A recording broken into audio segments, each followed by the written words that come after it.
Enero 2026, alas 2 ng madaling araw, sa hangganan ng Bryansk, Russia. Ang mga air raid siren ay nagpapatuloy sa loob ng isang Shahed launch base. Isa-isa hanggang sa umabot ng daan-daan ang mga Geran-2 drone, ang tawag ng Russia sa Shahed, 136 ay lumipad patungo sa kadiliman. Ang kaninang mga MD-550 engine ay umuugong na parang kawan ng mga mechanical hornets na sumusugod sa Ukraine. Naniniwala ang mga Russian officer na ang wave na ito ay wawasak sa air defenses ng Ukraine gaya ng dati. Ngunit sa loob ng ilang minuto, napilitan silang sirain ang sarili nilang mga drone gamit ang sarili nilang mga kamay. Bakit? Huwag kukurap. Dahil makikita ninyo ang kapalit na babayaran ng Russia kapag inatake sila ng sarili nilang teknolohiya.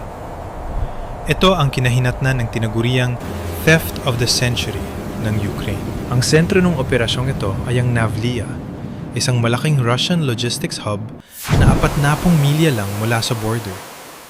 At tinitiyak ko sa inyo, hindi nantitipid ang Moscow sa opensibang ito. Nagpakawala sila ng mahigit 150 unit ng Geran-2.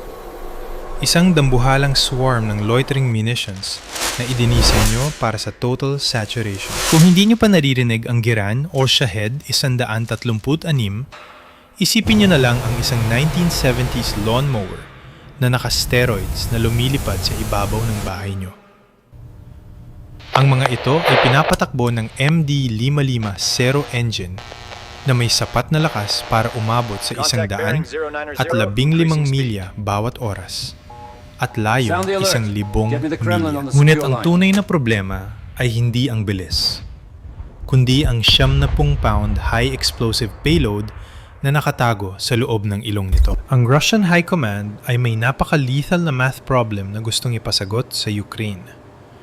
Nagpadala sila ng 150 flying chainsaws patungo sa Kiev at Sumy ng sabay-sabay. Gusto nilang persahin ang Ukrainian defense grid sa isang state ng total system overload.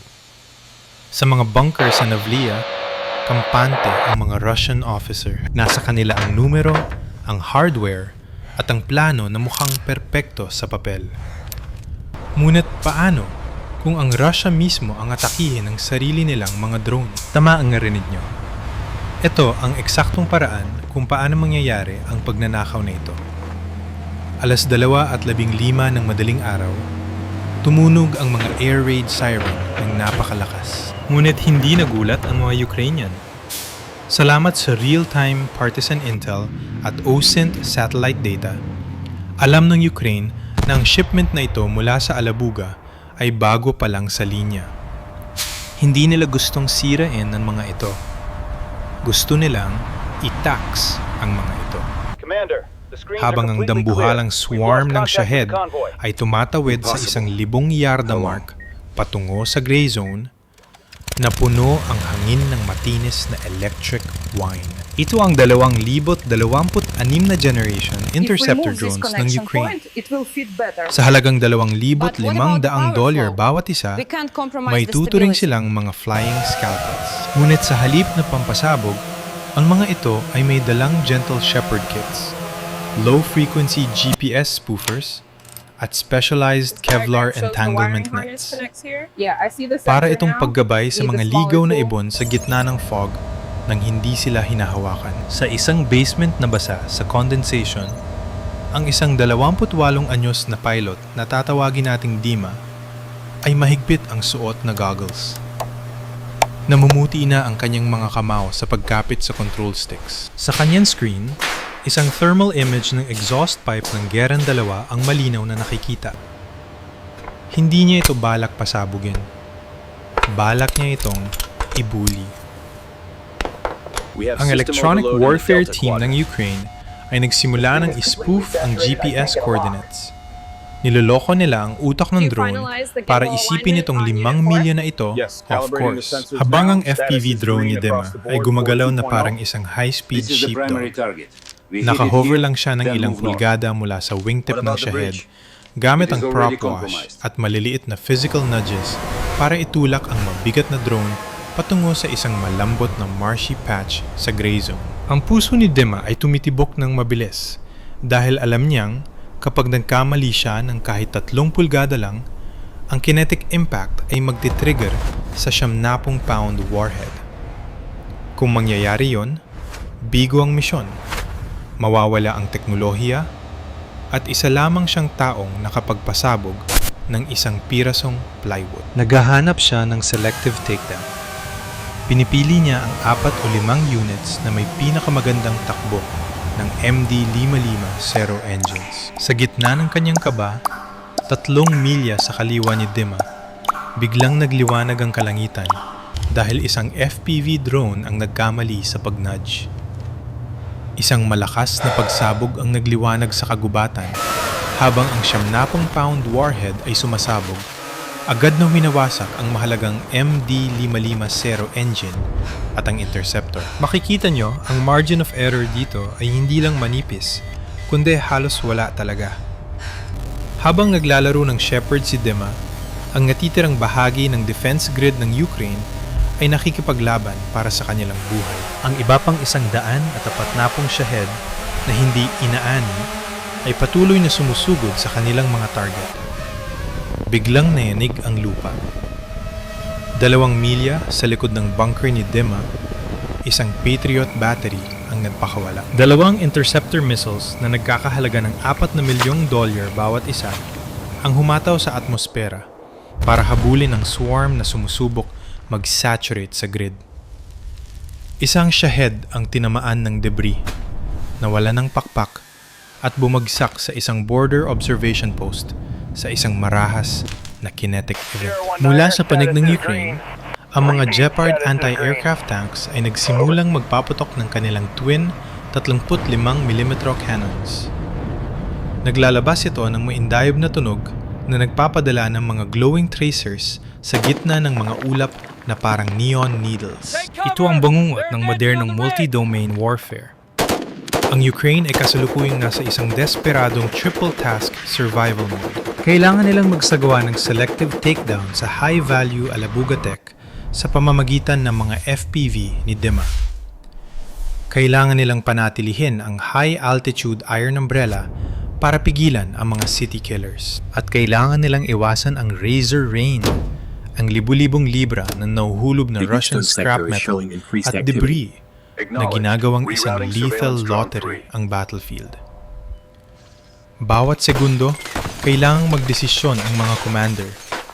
Gagamit ba tayo ng $4 milyong na missile para iligtas ang isang $10,000 na sensor? O hahayaan nating masira ang sensor para itago ang missile para sa susunod na wave? Sa taong 2026, ang halaga ng pagkakamali ay hindi lang sinusukat sa buhay, kundi sa total collapse ng tactical grid. Sa Russian Command Center, ang saya ay napalitan ng matinding kalituhan. Ang mga Pantsir radar operators ay nakatitig sa kanilang mga screen. Pinapanood ang kakaibang galaw ng kanilang mga drone. Hindi ang mga ito binabaril, kundi ginagabayan. Nakikita nila sa thermal footage ang mga Ukrainian FPV na parang escort ng kanilang mga drone pababa sa lupa. Ang katotohanan ay tumama sa Russian commander na parang isang balde ng yelo. Hindi sila nagtatanggol. Sila ay nag-aani. Sumiklab ang panik. Agad na naglabas ng utos sa encrypted net. I-neutralize ang buong fleet na yun din. Bigla, ang mga Russian Pantsir systems na dapat ay proteksyon ng swarm ay nagsimulang barilin ang sarili nilang mga drone. Mas pipiliin nilang gawing scrap metal ang kanilang 13 bilyong ruble investment kaysa hayaang makuha ng Ukraine kahit isang MD-550 engine. 2:45 minuto ng madaling araw. Nawala na ng kontrol ang mga Russian commanders sa Navlia. Itinigil na nila ang paghahanap sa mga target sa Ukraine at itinutok ang bawat available na Pantsir S isa barrel sa sarili nilang mga drone. Isa itong firewall ng 30mm lead. Sinisira nila ang sarili nilang fleet, milyon-milyong dollar na tech ang bumabagsak mula sa langit na parang ulan ng nag-aapoy na plywood. at baluktot na bakal. Isang pansir volley ang tumagos sa isang Giran-2. Ngunit ang mga chasers ay nagpatuloy at tumama sa dalawa sa mga FPV drone ni Dima. Lumabas sa kanyang screen ang signal lost, habang ang kanyang mga high-tech sheepdogs ay nawawasak ng mismong mga tao na sinusubukan nilang utakan. Sa loob ng bunker, malamig ang pawis ni Dima. 3 na lang ang natitirang target niya. May isang Shahed na 10 talampakan na lang ang taas mula sa marsh. Napakalapit na niya sa tagumpay. Ngunit biglang pumasok ang Russian Remote Kill Command sa isang gap sa electronic interference. Boom! Ang drone na dahan-dahang ibinababa ni Dima ay biglang nagkaroon ng massive structural failure. Isang pagsabog ang naganap, ilang talampakan lang mula sa putik. Ang shockwave ay lumika ng thermal chain reaction na tumapos sa 3 pang malapit na Ukrainian FP versus. Naging puti ang goggles ni Dima. Agad niya itong hinubad habang mahapdi ang mga mata. Mass detonating sila! Sigaw niya. Iyon ang self-destruct mode. Pinipindutan ng Moscow ang detonate button sa bawat serial number na nasa E. Sa bawat drone na sinusubukang iligtas ng Ukraine, 3 pa ang ginagawang scrap metal ng sarili nilang tagalika. Ngunit hindi pa tapos si Dima. Kumuha siya ng backup controller at kumonekta sa isang drone na nakalapag na sa isang dead zone kung saan pinakamalakas ang mga jammer. Meron akong 4. Bulong niya nang may kaba. 4 na stable signatures. Ang mga Faraday cages ay gumagana. Nagawa niyang mailapag ang ilang pirasong Alabuga units sa isang specific shadow zone, ligtas mula sa kill signals ng Russia. Balik sa Navlia, ang Russian commander ay nakatitig sa kanyang thermal screen. Malinis ng hangin. Matagumpay nilang nasira ang 75% ng sarili nilang wave. Ngunit nang hina siya, nang tumingin siya sa lupa. Sa thermal optics ng isang Russian Orlan drone, nakita nila ang 3 maliliit na flickering heat signatures na tumatakbo sa putik sa bilis na 60 milya bawat oras. Ito ang Ukraine SSO, Special Operations Forces, na sakay ng mga Humvee buggies. Ang mga ito ay mga roll cages na may makina na binuo para sa isang bagay. High-speed ghost harvests. Tumatakbo silang naka-blackout, walang ilaw, at gamit ang high-end NVGs para baybayin ang mapanganib na kagubatan. Meron lang silang eksaktong 15 minuto bago gawing moonscape ng Russian artillery ang buong grid square na ito. Target side at 3:00 ng hapon, sigaw ng SSO team lead. Itinigil niya ang buggy ng padrift. Ilang pulgada lang mula sa isang bagsak na Giran-2 na nakatayo sa marsh. Isa itong napakagandang specimen. Ang MD550 engine ay mainit-init pa, amoy high-octane fuel at sunog na langis. Ngunit ang isdang ito ay may hair trigger. Ang Moscow ay patuloy na nagpapadala ng remote detonation codes bawat millisecond para gawing libing ang recovery mission na ito. Ang SSO technician ay tumalon mula sa buggy bitbit ang isang pressurized canister. Impossible. Nitrogen. Na yun na. Binuhusan niya ang nose cone ng Shahed ng liquid nitrogen. Pinatigas nito ang chemical fuse at ang electronic trigger sa loob ng isang segundo. Para itong paglalagay ng ticking time bomb sa loob ng isang deep freezer. Habang gumagana ang mga technician, ang 2 pang operators ay naglatag ng portable Faraday cage sa buong drone. Agad na naputol ang link nito sa Moscow. Sa loob ng mesh bubble na yun, patay na ang drone electronically. Sa Navlia, nagsisisigaw na ang Russian commander sa kanyang console. Flat ang signal. Bakit hindi ito sumasabog? Nang mapagtanto ang Faraday trick, tumigil na siya sa pagiging surgical. Kinuha niya ang radio para sa heavy artillery batteries. Coordinate grid 4-4 alpha. Patagin ng lahat. Ang unang 152 mm shell ay tumama 200 yards ang layo. Nagtalsika ng putik at shrapnel sa ere. Nayanig ang lupa ng marahas. Go! Go! Go! Isinakay ng SSO team ang 50-pound MD 550 engine sa rear rack ng buggy. Isa itong mahirap na physical struggle sa gitna ng madulas na metal at takot na baka gumana pa rin ang fuse. Nakakuha sila ng 4 na engine at 4 na guidance kits. Ang crown jewels ng Alabuga. Sa Russian command post, pinanood ng commander ang maliliit na heat signatures ng mga buggies na umiiwas sa mga bumabagsak na artillery shells hanggang sa mawala ang mga ito sa Ukrainian tree line. Ito ang ultimate irony. Masyado ng huli. Tapos na ang heist ng Ukraine at lumabas na sila sa backdoor. Ang 4 na Alabuga engines ay patungo na ngayon sa isang secret workshop sa Kiev.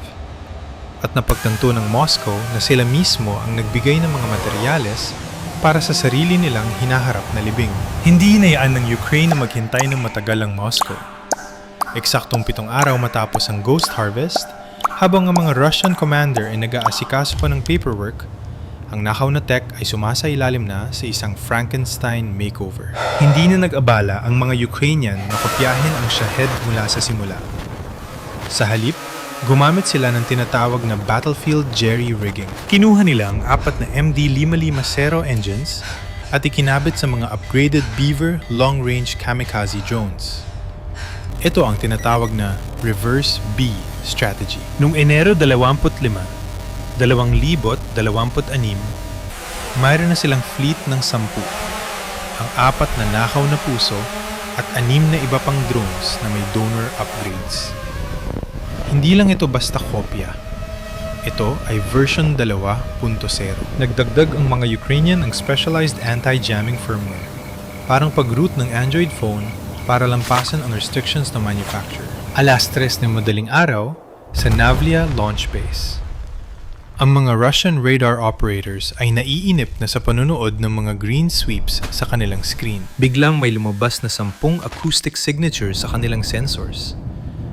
Ang tunog ay pamilyar, ang mababang dagundong ng MD 550. Nagkibit balikat lang ang junior operator. Baka ilan sa mga ibon natin ang pabalik mula sa failed route, bulong niya. Dahil ang tunog ay tumutugma sa acoustic fingerprint ng sarili nilang fleet, hindi tumunog ang automated alarm. Para itong security guard na pinatuloy ang magnanakaw dahil suot nito ang uniform ng kumpanya at kinakanta ang theme song ng kumpanya. Ngunit nang bumaba ang mga drone sa 100 piye, patungo sa Navlia launch ramps sa bilis na 100 at 20 milya bawat oras, napagtanto ng Russian commander na ang reverse B ay nasa loob na. Sa oras na sinubukan ng Pantsir systems na mag-lock on, hindi lungsod ang hinahanap ng mga drone. Hinahanap nila ang mismong mga ramps kung saan sila inilunsad noong nakaraang linggo. Contact. Isang drone ang gumangga sa isang hilera ng loaded Shahed launch racks. Ang pagsabog ay dambuhala, isang chain reaction ng gasolina at pampasabog na nagliwanag sa kalangitan ng Bryansk. Ngunit hindi natutulog ang Moscow. Ilang segundo matapos ang unang pagsabog, nagkaroon ng desperadong defensive response sa Navlia base. Isang Pantsir commander ang nagsimulang magpaputok ng membulag sa gitna ng usok. Nagawa niyang tamaan ang isa sa mga modified Beavers. Winasak ang nakaw na MD 550 engine sa gitna ng ere. Ngunit habang nakatutok ang mga Russian sa maingay na mga bubuyig sa langit, naiwan nilang bukas ang likurang pinto. Sa likod ng makapal na usok, isang pangalawang swarm ng 20 low-cost, high-speed FPV kamikazes ang dumating mula sa tree line sa ground level. Hindi ito para sa harvesting. Sila ang cleanup crew. Pumasok sila sa nagbabagang wreckage ng mga launch racks. Iniiwasan ang apoy para targetin ang high-value nervous system ng base, ang mga fuel tankers, command vans, at power generators. Ang resulta ay isang marahas na chain reaction na nagmistulang pangalawang pagsikat ng araw sa Bryansk. Sa gitna ng nakabubulag na liwanag, 2 pang long-range drones, ang huling nakaw na mga puso, ang gumamit ng high-precision optical guidance para lumusot sa makapal na usok. Iniwasan nila ang madaling targets at direktang sumisid sa mga mismong Pantsir batteries na bumaril sa mga FPV ni Dima noong nakaraang linggo. Ang mga Russian officers sa Novlaya ay nasa state ng pure shock. Inaatake sila ng mga multo ng sarili nilang kagamitan. Isa itong psychological meltdown. Paano ka magtatanggol laban sa armas na katunog ng sayo, kamukha ng sayo sa radar, ngunit may dalang mensaheng Ukrainian sa loob ng warhead? Napilitan ng Moscow na itigil ang lahat ng Shahed operations sa northern border sa loob ng 48 oras para lang malaman kung paano paghihiwalayan ang sariling drone sa mga boomerangs. Akala ng Russia ay matalino sila sa pagsira ng sariling bahay para hindi makapasok ang kapitbahay. Ngunit kinuha lang ng Ukraine ang nasulob na kahoy, ginawa itong sibat at ipinukol pabalik sa bintana. Ito ang pinakamahal na return to sender sa kasaysayan ng militar. Hindi lang basta, nanalo sa labanan ang Ukraine sa Novlaya. Ginawa nilang psychological liability ang pinakamagandang armas ng Russia na hindi na kayang pagkatiwalaan ng Moscow. Kaya narito ang malaking tanong para sa Kremlin. Kapag ang susunod na wave ng jet-powered Geran-5 ay lumipad, tutungo ba sila sa Kiev o sila na ang susunod na recruits para sa reverse B fleet ng Ukraine?